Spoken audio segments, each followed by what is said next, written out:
Bonjour et bienvenue, c'est Darius de Décastronomie, la chaîne de l'astronomie pratique où on parle de la pratique de l'astronomie. Alors aujourd'hui, dans ce nouvel épisode, on va observer l'astre le plus facile à observer, à savoir notre voisine, la Lune.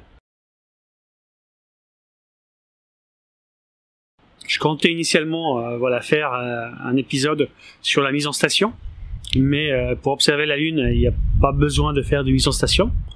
Donc ça permettra directement d'entrer dans le sujet. Malheureusement pour ce soir, ils annoncent donc un ciel couvert. Pour l'instant, il fait encore beau, mais les premiers nuages commencent à arriver. Le ciel commence à se voiler. Et d'après les pronostics, cette nuit, en fait, on aura un ciel bien chargé en nuages. Donc à mon avis, j'aurai pas l'occasion de faire la mise en station.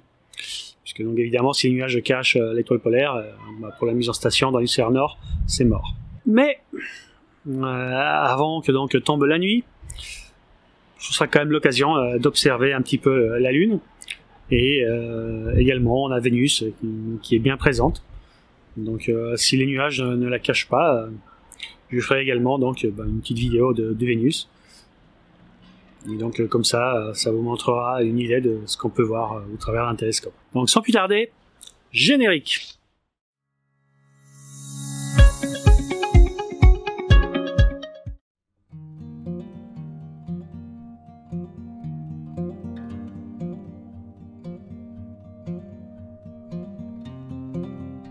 Et voici notre magnifique satellite avec un objectif de 18 mm. Donc on va essayer de le voir un petit peu mieux. Donc voilà la Lune telle qu'on peut la voir dans un objectif de 55 mm. Donc là j'ai changé d'objectif, et donc tout à l'heure on était sur un objectif d'origine, celui qui était fourni d'origine avec l'appareil photo. Donc c'était un 18-55 et maintenant c'est un 55-250. Donc on va continuer à zoomer pour voir ce que ça donne.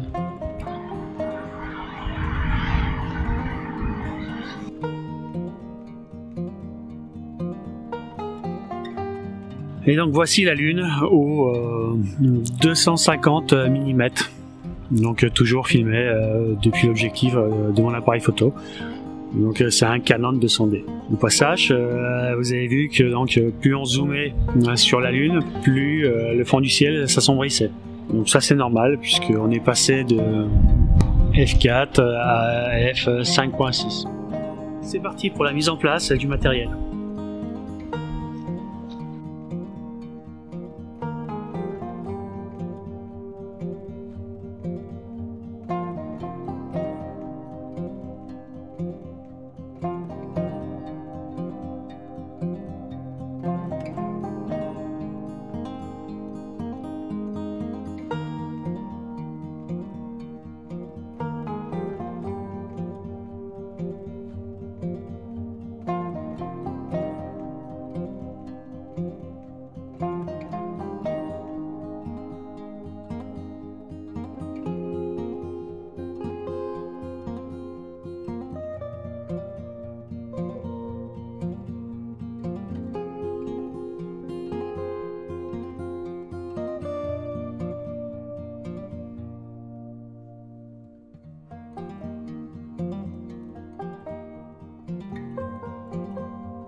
Alors, avant de faire l'équilibrage de la monture, on va commencer par installer déjà les différents accessoires. Donc le chercheur point rouge était déjà en place, donc il me reste plus qu'à mettre le renvoi coudé et l'oculaire.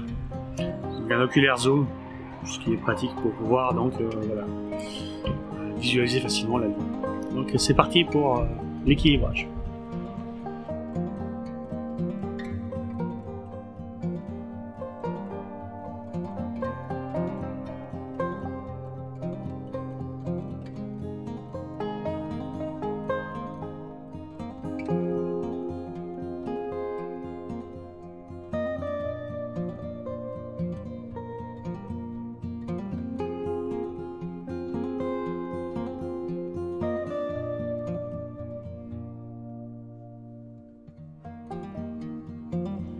Alors, à présent que tout est en place, que les branchements électriques sont faits, et que le télescope est équilibré, on peut passer donc à l'étalonnage. Alors, pour ma part, je ne vais pas utiliser la raquette Goto qui est fournie avec la monture, mais juste mon smartphone et l'application SynScan, ainsi que la carte Wi-Fi qui permet de faire le lien entre le smartphone et la monture. Donc c'est parti.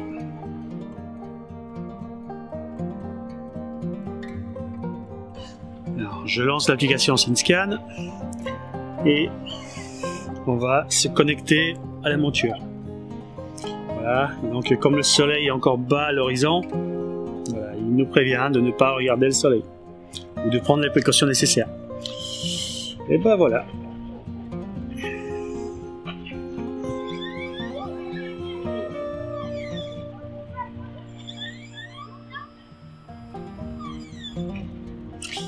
Donc comme on peut voir, la monture est connectée.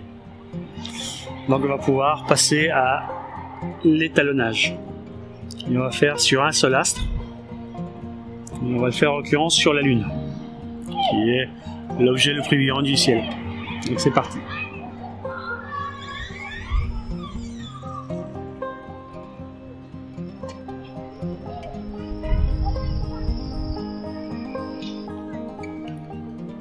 Donc une fois que la monture est alignée avec l'astre cherché, on n'a plus qu'à appuyer sur le disque de centrer manuellement la Lune pour affiner les réglages. Donc ce qui est fait. Et donc j'ai plus qu'à valider l'étalonnage. Et donc il me dit étalonnage réussi. Et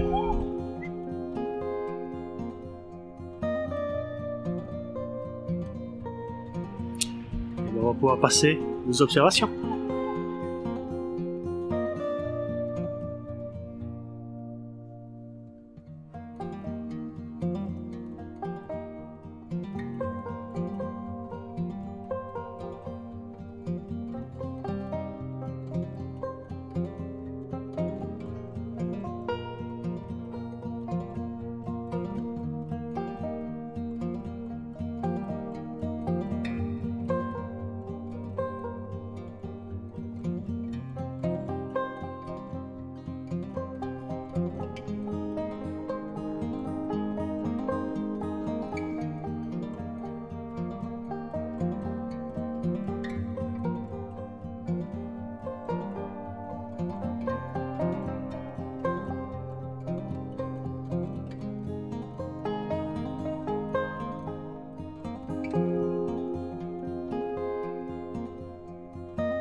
Alors si la Lune vous passionne, je vous invite de regarder la chaîne 70/900, l'astronomie à la lunette, où il y a une excellente série sur l'observation de la Lune. Voilà pour la petite recommandation.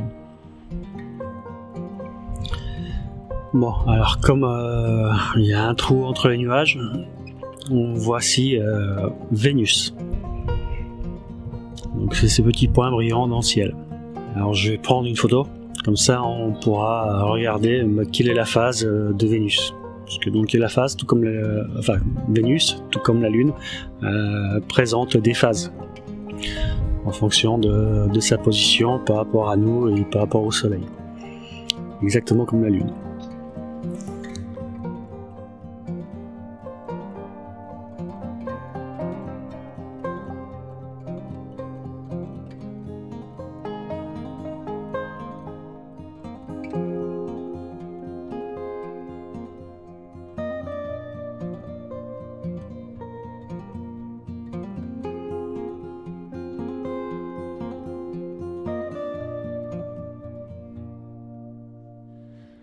Bon, évidemment, pour observer Vénus ou les autres planètes, c'est pas un réducteur de focale qu'il faut, mais une Barlow. Là, il faut de la focale. Donc là, sur la photo, c'est minuscule. Et qui plus est, pour l'observation planétaire, l'appareil photo n'est absolument pas recommandé. Là, il faut utiliser des caméras d'acquisition pour faire des vidéos. Et après donc les traiter avec différents logiciels pour arriver à sortir une image propre. Ça, on verra plus tard. Quoi qu'il en soit, bon, ça fait longtemps que j'attendais donc pour avoir donc un ciel dégagé et pour pouvoir observer Vénus. Et donc voilà, l'occasion s'est présentée, j'ai sauté dessus. Et du coup j'en ai profité pour improviser une petite vidéo. Donc voilà, j'espère qu'elle vous a plu. Rassurez-vous, il y en aura plein d'autres. Ce n'est que la première des séances d'observation. Et il y a encore plein d'autres thèmes à aborder.